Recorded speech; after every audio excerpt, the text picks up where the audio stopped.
जय मां माता की मेरे प्रिय साधकों और दर्शकों, आज बहुत ही महत्वपूर्ण वीडियो लेकर आप सभी के सामने उपस्थित हुआ हूं। अगर आप लोग हनुमान जी के भक्त हैं, हनुमान जी की पूजा पाठ अर्चना करते हैं, हनुमान जी का चालीसा अगर आप पढ़ते हैं, तो यह मंत्र आप लोगों के लिए बहुत महत्वपूर्ण है। और यह मंत्र उन लोगों के लिए भी बहुत ज़्यादा महत्वपूर्ण है जो भगवान श्री राम जी के भक्त हैं, भक्ति करते हैं, पूजा पाठ अर्चना आदि करते हैं, या फिर राम कथा का प्रचार प्रसार करते हैं, या राम कथा खुद करते हैं। तो ये उन सभी के काम आने वाला मंत्र है, क्योंकि देखिए भगवान श्री राम जी के कृपा आशीष के बगैर आप जो है हनुमान जी की कृपा प्राप्त नहीं कर सकते।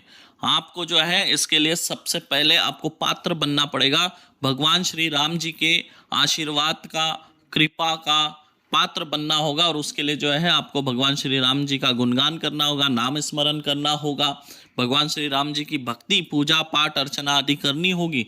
तब जाके जो है आपका मार्ग खुलेगा हनुमान जी के कृपा प्राप्ति का। तो ठीक है, तो ये आप सबसे पहले समझ लीजिए। जो लोग है ना डायरेक्ट जाके हनुमान जी को पूजना चालू कर देते हैं, उनके ऊपर कभी भी हनुमान जी की कृपा नहीं बरस सकती, ये याद रखिए। क्योंकि हर चीज का अपना एक नियम है और नियम से चलोगे तभी हर चीज संभव है। आज जो मैं मंत्र आप लोगों को बताने जा रहा हूं, इस मंत्र से जो है आप लोगों को भगवान श्री राम जी की कृपा और आशीष की प्राप्ति होगी। आशीष मतलब आशीर्वाद की प्राप्ति होगी।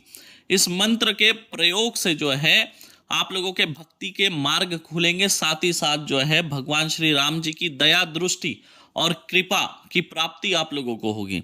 और इस मंत्र के प्रयोग करने से अगर आप जो है बजरंगबली जी के भक्त है, हनुमान जी के भक्त है, तो इस मंत्र के प्रयोग से जो है हनुमान जी की कृपा आशीर्वाद आपको प्राप्त होगा। हो सकता है दर्शन भी आपको हो जाए, क्योंकि इस मंत्र के प्रयोग से जो है हनुमान जी अति प्रसन्न हो जाते हैं। कोई भी हनुमान जी का मंत्र जाप करने से पहले अगर आप इस मंत्र का जाप करते हैं, तो जो है आप जो भी मंत्र जाप कर रहे हैं उसका 1000 गुना फल की आपको प्राप्ति होगी।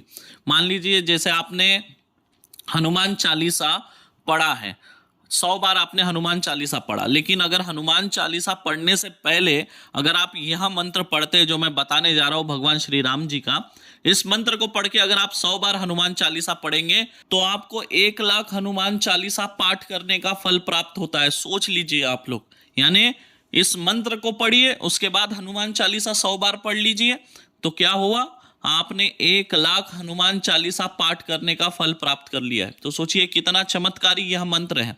इसलिए मैं कहता हूं कि हर चीज का अपना नियम है और यह भक्ति मार्ग है, आध्यात्मिक मार्ग है, और इस क्षेत्र में जो है एक अति योग्य गुरु की आवश्यकता आपको पड़ती है। तो चलिए ज्यादा समय ना लेते हुए मैं आपको बताने जा रहा हूं कि इस मंत्र का प्रयोग आपको कैसे करना है। इसे एक्टिव करने का भी एक तरीका है, वो आप लोग समझ लीजिए। मंत्र तो स्वयं सिद्ध है, लेकिन इसे आपके ऊपर एक्टिव करना होगा। और एक्टिव करने के लिए आपको क्या करना है, किसी भी पूर्णिमा के दिन आपको गाय का 5 लीटर दूध लाना है और उसमें थोड़ा गंगा जल मिला लेंगे और बाकी साधारण जल मिला लेंगे। साधारण जल इतना मिलाना है कि आपका स्नान हो जाए उससे, इतना जो है साधारण जल उसमें मिला लेंगे। ठीक है, 8 लीटर 10 लीटर जितना आपको मिलाना है।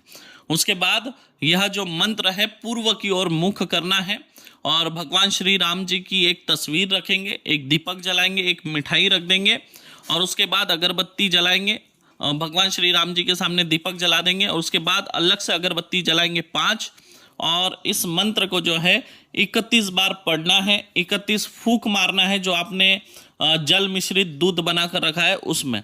उसके बाद जब 31 बार आपने अभिमंत्रित कर लिया तो उसको ऐसे स्थान पे स्नान करें, मतलब ये जो आप स्नान करेंगे तो उसका जो जल है वो गंदे नाली में या गटर में बहकर ना जाए, ऐसे जगह पे आप स्नान करेंगे, है ना। या आप किसी नदी में ले जाकर स्नान कर लीजिए, या फिर किसी तीर्थ स्थान में स्नान कर लीजिए, या फिर खेत में स्नान कर लीजिए, है ना। लेकिन ये जो है जो दूध है, आप स्नान करने के बाद ये जो दूध है गटर में वगैरह नहीं जाना चाहिए, क्योंकि ये अभिमंत्रित है और भगवान श्री राम जी के मंत्रों से अभिमंत्रित है। तो इसलिए ये जो है बहकर गंदे नाली में वगैरह नहीं मिलना चाहिए, ये जमीन के अंदर चला जाना चाहिए। तो ऐसे खुले जमीन में आप स्नान कर सकते हैं, जैसे खेती में, या आपका कोई फार्म हाउस है तो वहाँ पर, या किसी मंदिर के पास जाकर, है ना, पटांगन में मंदिर के वगैरह स्नान कर लेंगे। थोड़ा मंदिर के दूर नहीं तो मंदिर में स्नान करेंगे, ठीक है। थोड़ा मंदिर से दूर जो खुला स्थान हो, यानी जो दूध है वो धरती में रीझ जाना चाहिए, अंदर चला जाना चाहिए, बहकर जो है नाली वगैरह में नहीं मिलना चाहिए, यही कहने का मतलब है। इस तरह से जो है मंत्र जो है आपके ऊपर एक्टिव हो जाएगा।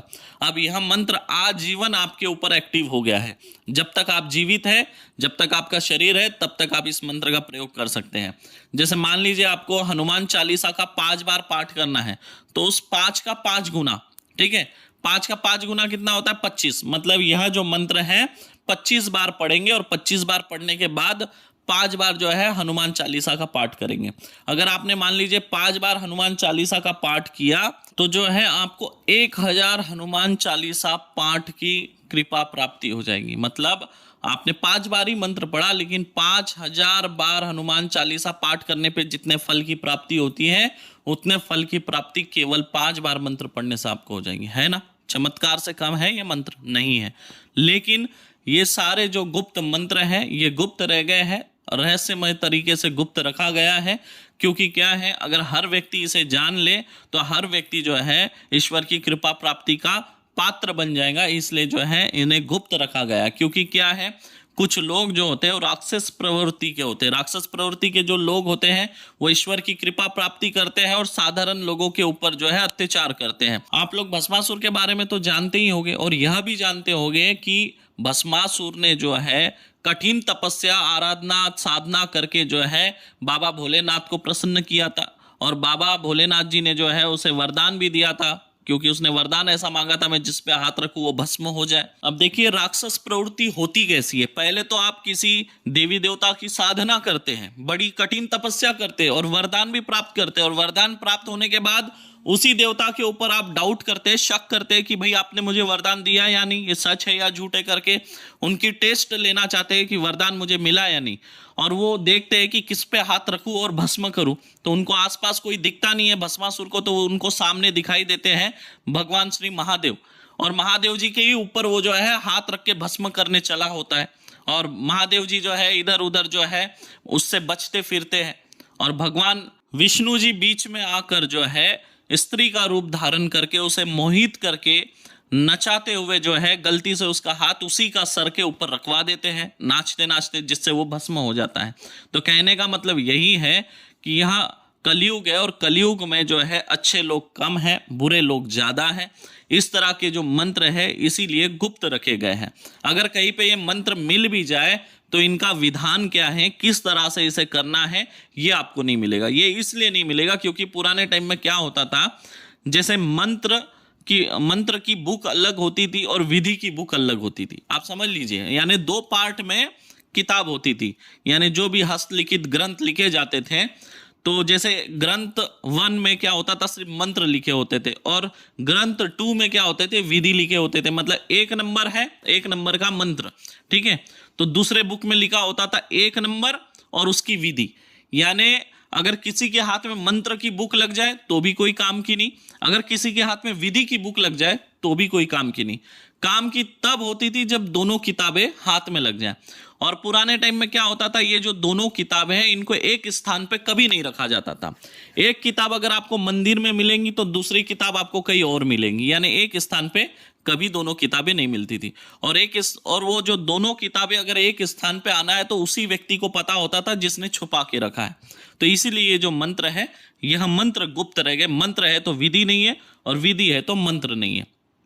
आशा करता हूं आप लोग समझ गए होंगे और यह मंत्र आप लोगों को अच्छा लगा होगा। अगर अच्छा लगा है तो देखिए, जितने भी राम भक्त हैं, हनुमान जी के भक्त हैं, अगर आप लोग सच्चे दिल से हनुमान जी को चाहते हैं, राम जी को चाहते हैं, तो चैनल को सब्सक्राइब करके जाइए। सच्चे सनातनी हो, सच्चे हिंदू धर्म के प्रचारक हो, हिंदू धर्म को मानने वाले हो तो लाइक किए बगैर नहीं जाएंगे। कमेंट जो है लाखों में होने चाहिए, लाइक भी लाखों में होने चाहिए। वीडियो को शेयर करिए ज़्यादा से ज़्यादा ताकि सब लोग इसका लाभ ले सके। तो चलिए फिर मिलूंगा किसी और वीडियो में, तब तक के लिए आप सभी को जय मां मातंगी, जय मां छिन्नमस्ता, जय मां बगलामुखी मेरे प्रिय साधकों और दर्शकों।